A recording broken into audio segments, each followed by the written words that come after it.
자, 오늘 제목을 신앙의 온전함을 지킨 욥이라는 제목으로 말씀을 드리고자 합니다.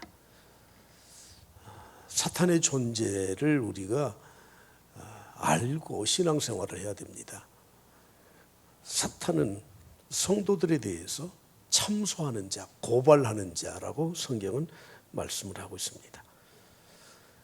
욥의 신앙에 대해서도 사탄은 개입을 해서 하나님 앞에서 고발을 하게 되었습니다.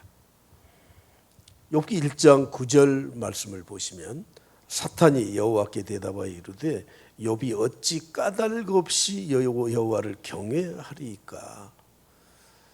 무슨 이유가 있지 않겠습니까? 하나님 저렇게 열심히 섬기는 것은 무슨 이유가 있지 않겠습니까? 많은 재산을 주고 평안함을 주고 건강을 주고 자녀들 잘 되게 하고 하나님께서 복을 주시니 하나님을 올바로 섬기는 것처럼 보이지만 그것을 다 빼앗아 보십시오. 까닭 없이 하나님을 어떻게 섬기겠습니까? 하면서 참소하고 고발을 하고 끼어들게 되었다고 하는 것입니다. 여러분, 사탄의 존재는 항상 이런 존재라는 걸 아셔야 돼요.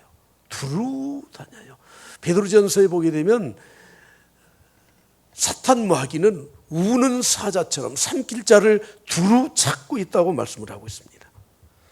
원래 사탄은 부리는 영으로 하나님이 창조했는데 그런데 그들이 자기의 처소를 떠났다는 거예요. 유다서 1장 6절 말씀해 보면 이렇게 말씀합니다. 자기 지위를 지키지 않고 자기 처소를 떠난 천사들, 원래 천사들의 신분이었는데 그들이 하나님의 말씀을 저버리고 지위를 지키지 않고 자기의 처소를 떠난 그런 무리가 사탄, 마귀라고 성경은 말씀을 하고 있습니다. 이 사탄이 뱀에게 들어가서 교활하게 하와를 시험하죠. 동산 중앙에 있는 저 나무 아느냐? 알지. 선악을 알게 하는 나무야. 아, 그래? 하나님이 저거 먹지 말라고 하더냐? 내가 듣기는 먹지 말라고 그렇게 들었다. 왜냐하면 하나님이 아담에게 말씀하셨거든요. 그리고 아담이 하와에게 전달을 해 주었어요.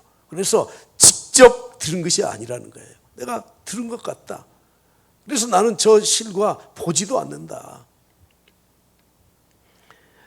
그랬더니 사탄이 뭐라고 말을 합니까? 먹으면 어떻게 되는데? 죽는다고 해서 아니야, 결코 죽지 않을 거야. 하나님이 말씀한 것에 대해서 끼어들어서 반대 의견을 말을 해요. 그리고 왜 저걸 먹지 말라고 한 줄 아느냐? 저걸 먹으면 너희들의 눈이 밝아져, 눈이. 그래서 하나님처럼 모든 것을 다 알게 돼. 그러니까 하나님이 그걸 먹지 말라고 하는 거야. 하와는 그 시험에 넘어가서 그 선악을 알게 하는 선악과를 먹지 않습니까? 사탄의 정체가 무엇입니까? 하나님의 일에 자꾸 끼어들으려고 해. 그래서 사람들의 마음을 훔쳐가요. 그리고 하나님 앞에 참소해요. 고발을 해요. 무슨 까닭으로 저렇게 신앙생활 잘하는 줄 아십니까? 하나님이 복을 주시니 그런 겁니다. 여러분, 하나님은 우리에게 수많은 은혜와 축복을 주시는 분인 줄 믿습니다. 할렐루야. 우리의 육적 축복뿐만 아니라 우리의 영적인 축복, 물질, 내 삶의 풍요로움, 건강, 형통, 이 모든 것들을 하나님이 우리에게 축복으로 주시는 분이십니다. 그러나 사탄이 끼어들게 되기 때문에 자꾸 참소를 해요. 그래서 욥에게 고난이 오기를 시작하지 않습니까? 우리는 욥기서를 보면서 항상 고난에 대해서 쓰여진 성경이다 이렇게 보지만 그러나 그것은 전부를 보지 못했던 거예요. 욥기서는 고난을 통과하면서도 고난 중에서도 여호와 하나님을 경외함, 하나님을 경외하는 것을 볼 수 있어야 한다고 하는 거예요. 다시 말하면 하나님이 하나님 되신 것을 알고 어떤 고난, 어떤 환난, 어떤 힘든 일이 있어도 우리의 믿음을 굳게 지켜가도록 하는 것이 욥기서의 기록의 목적이라고 하는 것입니다. 욥이 하나님께로부터 엄청난 축복을 받았죠. 양이 7,000마리, 낙타가 3,000마리, 소가 500결이, 암나귀가 500마리, 그리고 종들도 심이 많고 자녀들 10남매가 모두가 다 건강하게 그리고 올바르게 믿음을 지키고 사는 아주 행복한 가정을 이루고 살았습니다. 사탄이 참 놀랐습니다. 까닭 없이 하나님 섬기는 줄 압니까? 그러면서 하나님의 허락을 받고 그 모든 재산을 다 앗아갔습니다. 10남매도 죽었습니다.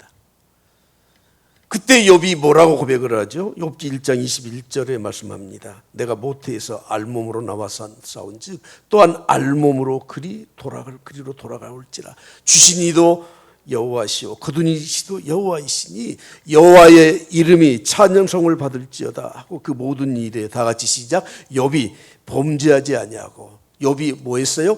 범죄하지 않았어. 어떻게 범죄하지 않았습니까? 하나님을 향하여 원망하지 아니하니라.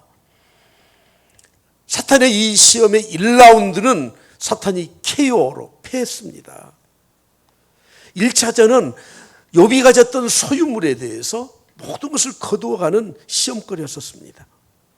그런데 여러분, 사탄이 1라운드 끝났다고 손을 드는 존재가 아니라는 걸 아셔야 돼요.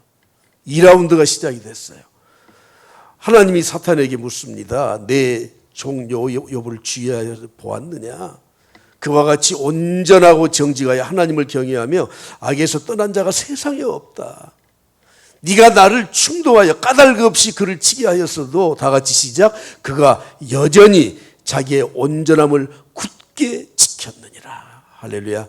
그러므로 욥기서는 고난에 대한 말씀이라기보다는 어떤 고난과 시련과 어떤 환경 속에서도 믿음을 굳게 지키는 여호와를 경외하는 방법을 우리에게 가르쳐주는 성경이라고 하는 것입니다. 사탄이 이 말을 듣고 2라운드를 또 준비를 해요. 2장 4절 말씀, 오늘 본 말씀 다 같이 보시겠습니다. 시작. 사탄이 여호와께 대답하여 이르되 가죽으로 가죽을 바꾸오니 가죽으로 가죽을 바꾸오니. 고대 중동 지역의 속담이에요. 무슨 뜻입니까? 사람이 그의 모든 소유물로 자기의 생명을 바꾸어 올지라. 죽을 만큼 육체의 질병을 주고 고통을 주면 하나님 부인합니다, 그 말이에요. 생명과 직결된 시험거리도 고난을 주게 되면 두 손을 들 것이라고 하는 것입니다. 그래서 하나님은 생명은 절대 손대지 말고 한번 그러면 해봐라. 이것이 바로 하나님의 주권적 시험이라고 하는 거예요. 우리에게 일어나는 모든 일들은 하나님의 허락이 없이는 되지를 않아요. 그러므로 여러분, 욥기서를 보면서 어떤 분은 지레 겁을 먹으신 분들이 계시더라고. 아이고, 내 재산 다 하루아침에 하나님이 다 가져가시 버리시면 내가 어떻게 살아? 욥처럼 이런 육체의 극한 고난이 나에게 닥쳐오면 내가 어떻게 하나님을 섬겨? 참만의 말씀. 여러분, 하나님이 심통을 부리시면서 우리를 막 뒤집어 가지고 재산도 한번 다 가져가 보고 또는 내 육신의 질병을 그냥 주고 그러신 분이 아니에요. 하나님이 이리저리 우리에게 이런 골탕 먹이시고 우리를 그렇게 힘들게 하시는 분이 아니라는 겁니다.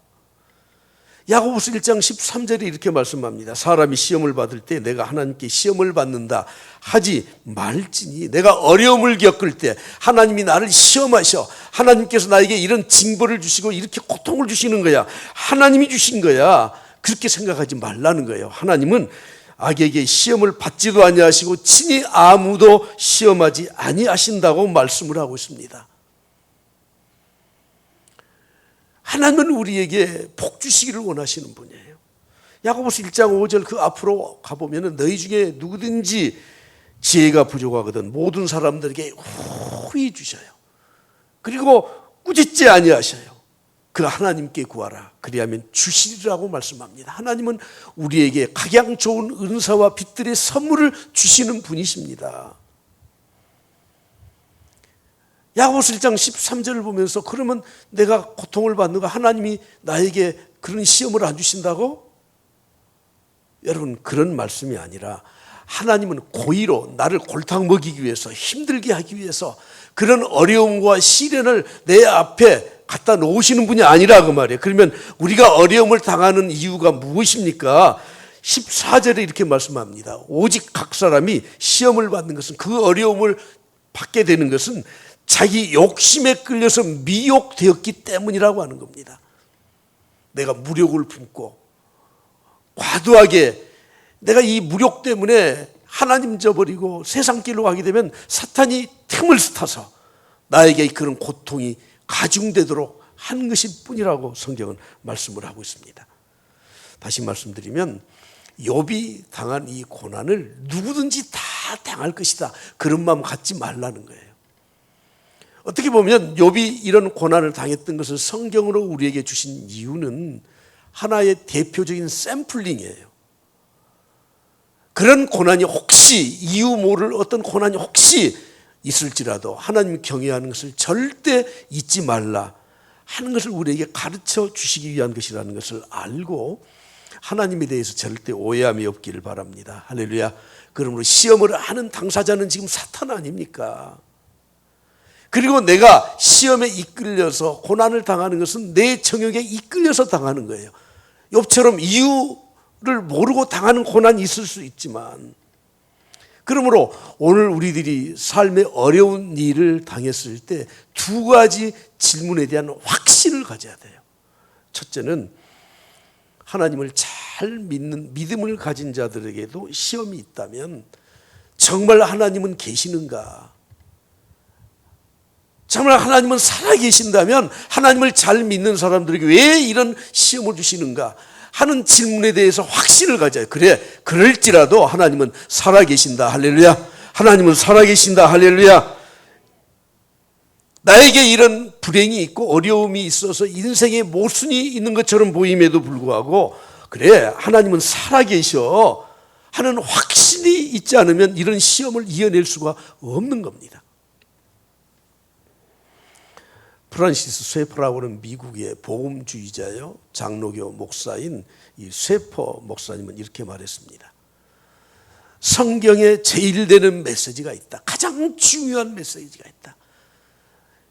신구약 66권 가운데 가장 근본적이고 가장 중요한 메시지가 있다. 여러분, 그것이 무엇이라고 생각합니까?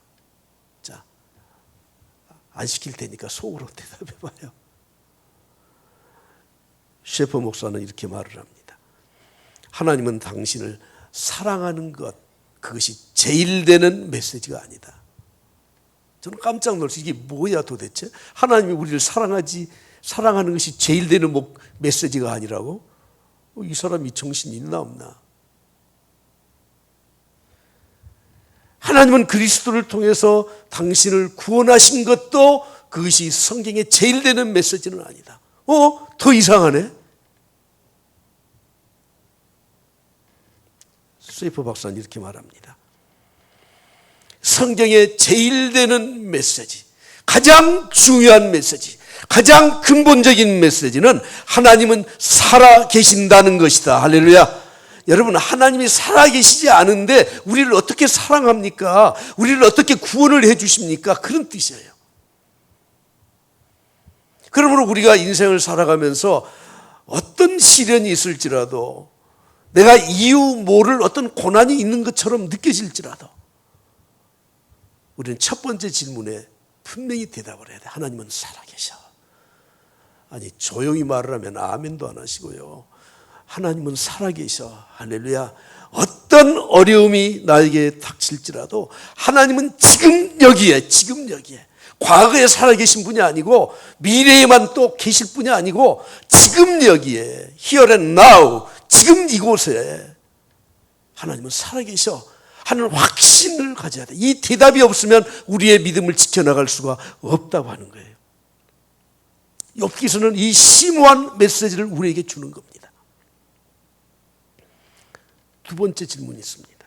그래, 하나님은 살아계셔. 내가 하나님 잘 믿어. 믿음을 잘 지켜.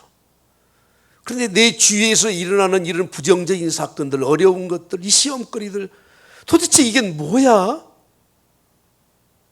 하나님이 살아계신다면 권선징악의 이 논리로 모든 걸 해석을 할 수 있어야 되는데 안 되지 않습니까? 우리가 믿음을 지켜가면서 첫 번째 하나님이 살아계신다 하는 문제에 대해서 확신을 가졌다면 두 번째는 이런 시련 가운데서도 하나님이 살아계시면 도대체 이것은 나에게 어떤 의미가 있는가 하는 것입니다. 우리는 여기에 분명히 대답을 할 수 있어야 돼요. 저나 여러분이나 대부분의 많은 사람들, 신앙을 가졌다고 하는 사람들, 그리스도인들 모두가 다 대부분은 하나님과 관련해서 모든 걸 다 현세적으로 해석을 하려고 하는 거예요. 하나님 잘 믿으면 복 주셔. 맞죠? 사업도 잘 돼. 뭐 그럴 수도 있지. 건강해. 자녀들 잘 돼. 가정 평안해. 내 인생 평안해. 모든 게 현세적으로 해석을 하려고 합니다. 이것이 잘못되었다고 하는 것입니다.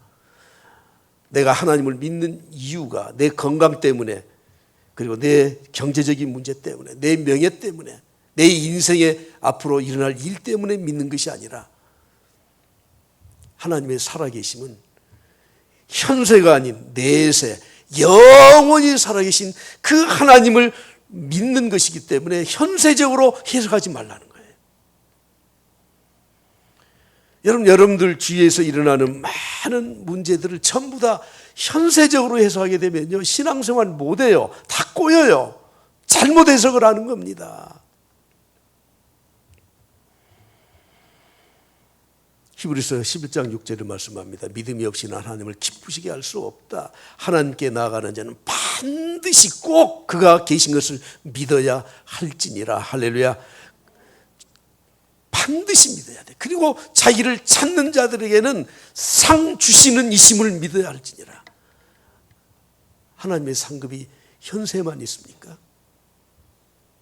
내세의 상급이 훨씬 큰 겁니다.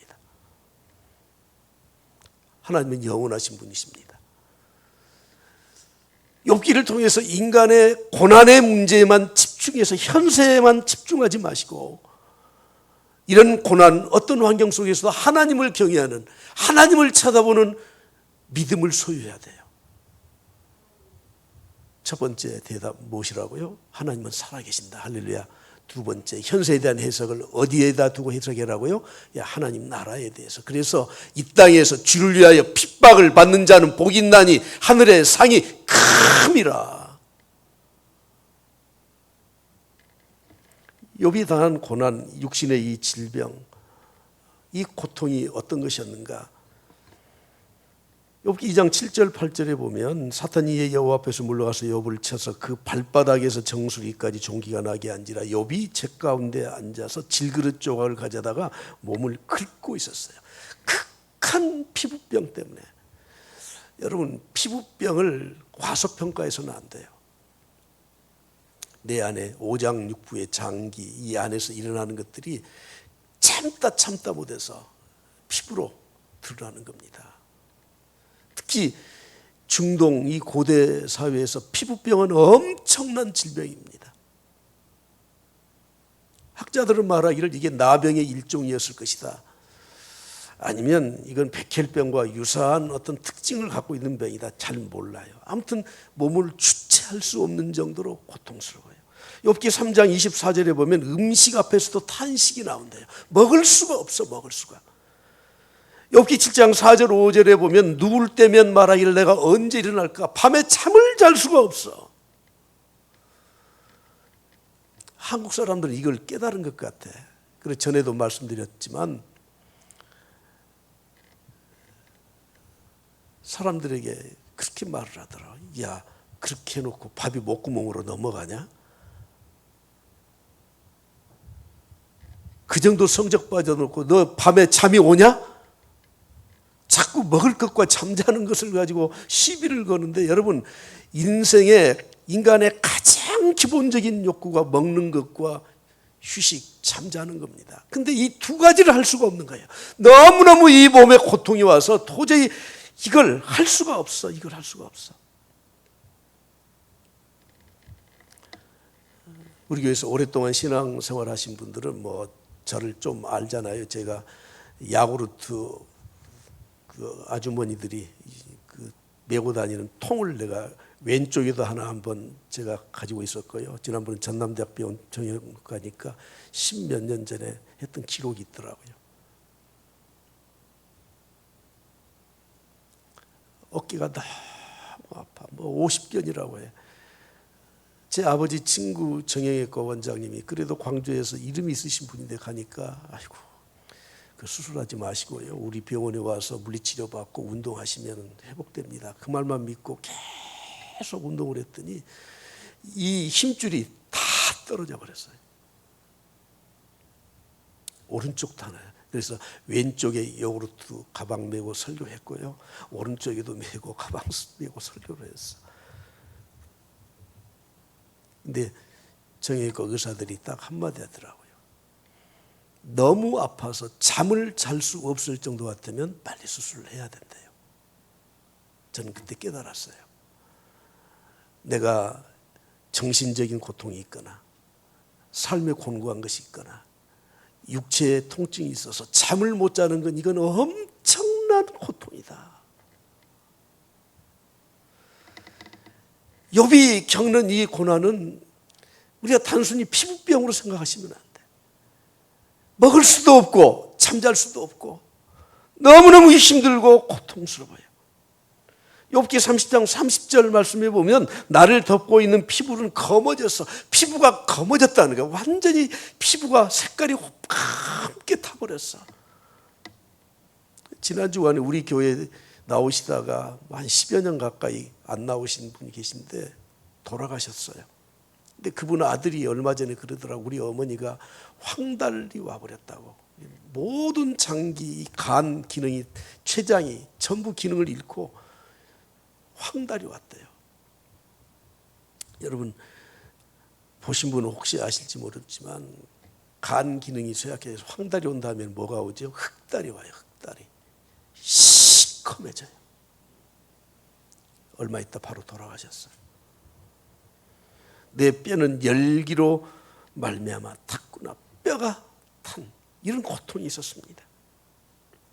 단순한 인간의 고통의 문제를 쓴 것이 아니에요. 이런 고통 중에서도 욥이 하나님을 신실하게 믿었던 여호와를 경외했던 이 믿음이 흔들리지 않았던 그 비결, 그에 대해서 욥기서는 우리에게 알려주고 있는 것입니다.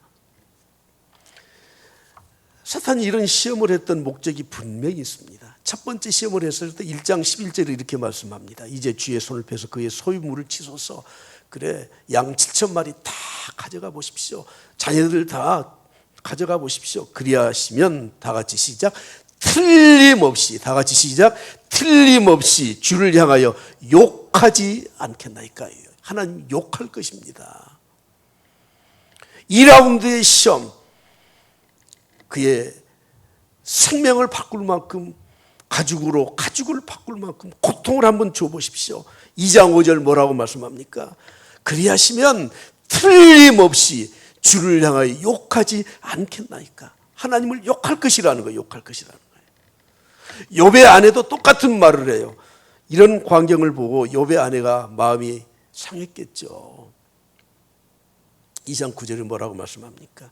그의 아내가 그에게 이르되 당신이 그래도 자기의 온전함을 굳게 지키겠습니까? 다 같이 시작. 하나님을 욕하고 죽으라. 하나님을 욕해라는 거예요. 욕해라는 거예요. 사탄이 시험하는 분명한 목적이 있다는 걸 아셔야 돼요. 하나님을 욕할 때까지 하는 겁니다. 하나님을 욕한다는 말이 무슨 뜻입니까? 히브리 원어에 보면 저주한다는 말이에요. 저주한다. 하나님을 저주하는 것은 신성 모독을 말하는 겁니다. 독일의 철학자 니체가 God is dead이라고 하거든요. 하나님은 죽었다. 신은 죽었다. 그는 목사 아들이에요. 철학을 좀 공부하고 그러더니 그 사람이 정말 신이 살아계신다면, 하나님이 살아계신다면 이런 일들이 있겠느냐 하면서 철학적 논지를 펴서 마지막은 하나님을 자기의 이론으로 죽였어요. 독일어로 Gott ist tot. 하나님 죽여놨어.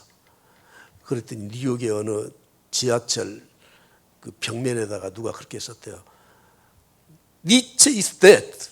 니체가 죽었다.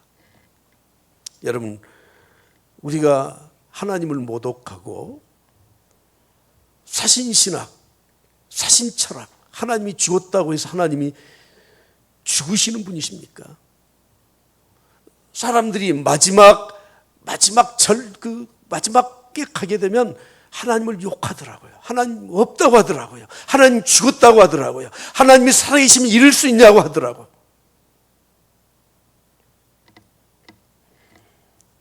베드로도 주님이 십자가를 지시겠다고 할 때 주님의 앞을 가로막았으면 절대 못해요. 그거 주님, 내가 살아있는 한 이런 일은 없어요.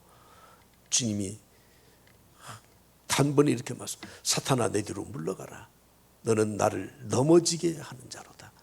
여러분, 혹시 어려움을 당하고 힘들고 여러분들 위로하러 와서 하는 말이, 아이고 신앙생활 해도 별거 없어, 하나님이 살아계시면 이런 일이 있을까? 이런 사람들을 향해서 사탄아 물러가라, 이렇게 말할 수 있어야 되는 겁니다. 신앙에 소갈머리가 없어갖고요, 그러면 그럴까? 도대체 이게 신앙인입니까? 혹시 나를 신앙의 시험에 빠져들게 하는 자들, 하나님의 존재에 대해서 희미하게 만드는 자들에 대해서 그것은 사탄의 도구로 사용되고 있다는 것을 알고 그걸 빨리 잠재우지 않으면 나도 그 시험에 넘어갈 수밖에 없다는 것입니다. 욥은 어떻습니까? 그의 온전한 신앙을 지켰습니다. 그 아내가 하나님을 욕하고 죽으시오 그랬더니, 그래 한번 생각해 볼까? 그랬습니까? 그래 하나님이 정말 살아계시다면 우리 가정에 이런 어려움을 주어, 그렇게 말을 하지 않았어요. 10절 다 같이 봅니다. 한 목소리로 크게 봅니다. 그가 이르되 그대의 말이 한 어리석은 여자의 말 같도다.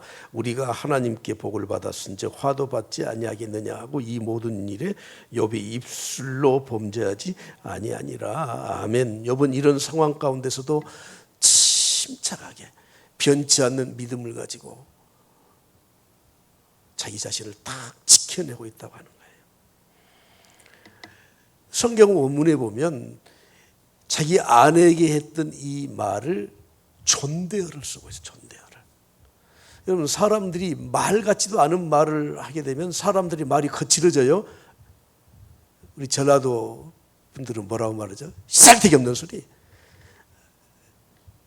말이 거칠어져. 이놈. 여러분, 그러나 확신 있고 중심 잡는 사람은 그거 말하든지 말든지 자기 중심을 똑바로 잡고 있다는 거예요. 이성을 잃지 않았습니다. 침착하게 말했습니다. 상대를 존중했습니다. 점잖게 말을 했습니다. 자기 아내에게 했던 이 말은 어떤 말이냐면, 당신은 어리석지 않은데 어떤 어리석은 여자가 했던 말을 왜 당신이 하시오? 그런 뜻이에요. 내가 볼 때 당신은 어리석은 여인이 아니야. 그런데 왜 어리석은 여자들이나 하는 그런 말들을 하고 계시오? 이야, 대단한 남편이, 대단한 남편.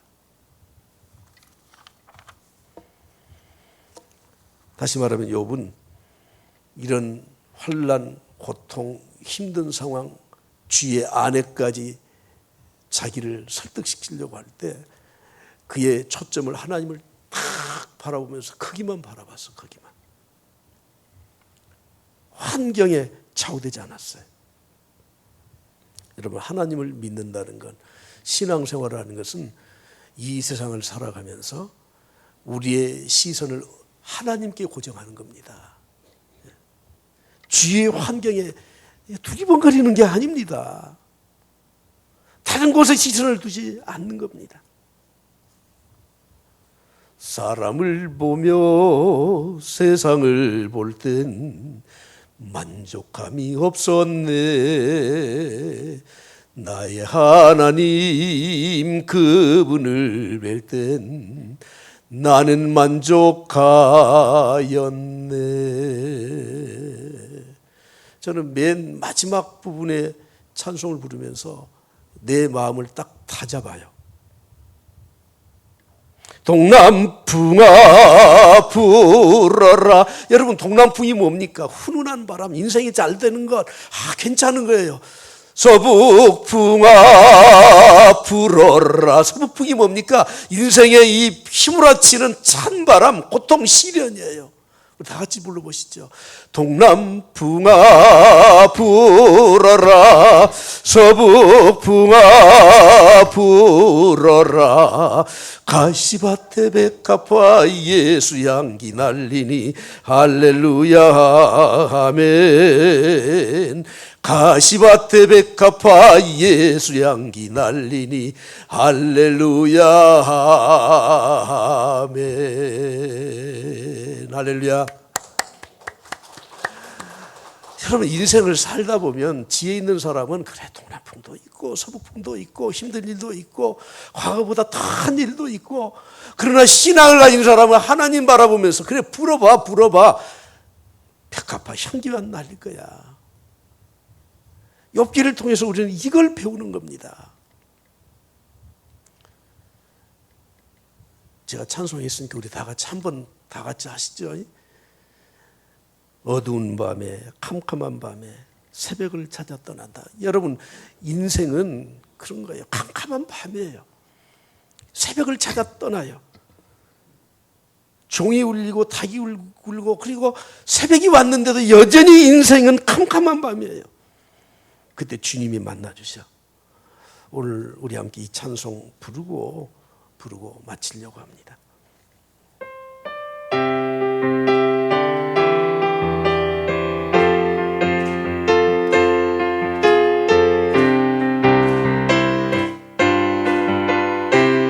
마이크 좀 켜주세요. 어두운 밤에, 캄캄한 밤에 새벽을 찾아 떠난다.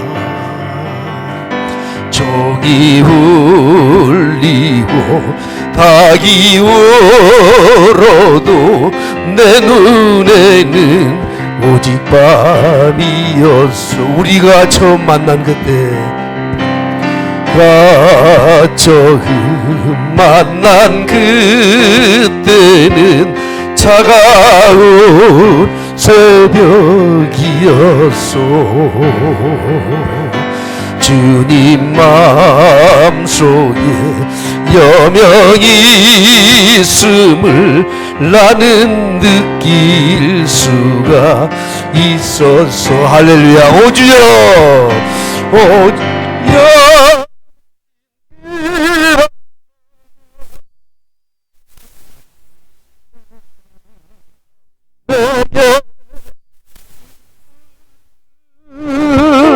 나야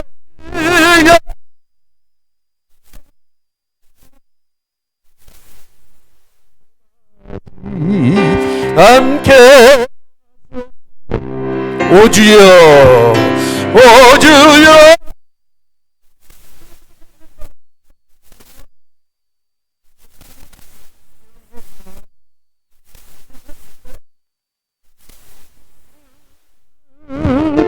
나야